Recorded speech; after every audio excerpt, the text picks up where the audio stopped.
نبیرگان و از زبان فرزندان برای شما یک شعر بخوانم، زیرا شما پدر بزرگ آنها هستید و پدری دیگر فرزندان.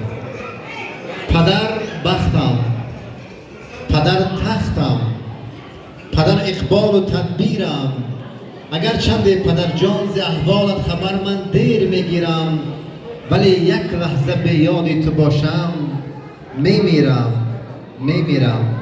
همه دار و مدار من پدر هست، فروغی روزگاری من پدر هست، همه بدخواه بخت من اگر هست، چه غم دارم پدر بالای سر هست.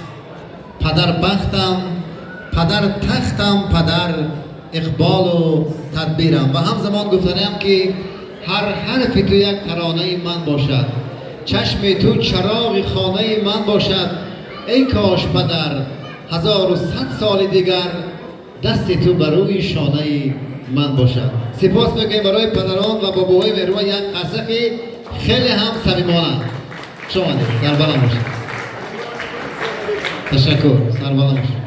بله، و اینجا باباهای محترم چون گفتیم جوان هستند، میخوان که ترانه های رقصی زیادتر شود.